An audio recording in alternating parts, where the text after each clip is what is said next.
Rick, just a few hours ago, the governor said Kentucky's progress should be a model for the country as speculation swirls around whether he's in the running to form a Harris-Beshear ticket. We've broken every record for private sector investment, new jobs, exports, tourism. During a CNN interview tonight, Andy Beshear touting his record as Kentucky governor. Republicans dominate Kentucky's legislature, and they say Beshear takes credit for economic gains they claim are the result of their business-friendly policies.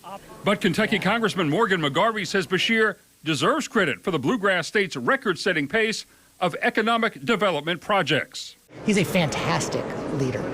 He has had record job growth and, of course, brought in tons of money to the state, guided us through several disasters and a pandemic. I think his leadership skills are unquestioned. When asked if he's interested in a vice presidential bid, Beshear has stuck to his usual script that he loves his job as governor and his plan is to serve out his second term.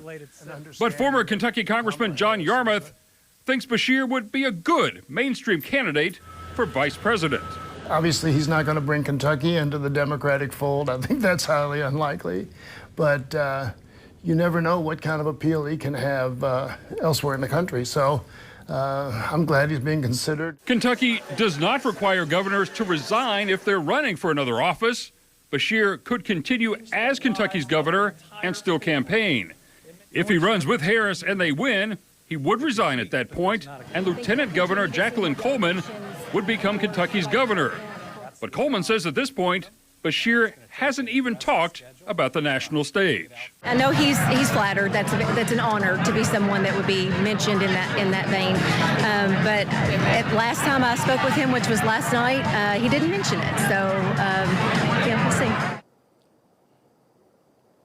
Beshear has prided himself on his ability to work across party lines, but state Republicans aren't quite sold on him being the best choice. They accuse him of taking credit for their party's work in legalizing medical marijuana, sports betting, and cutting the income tax. Reporting live, Randall Cam, WLKY News.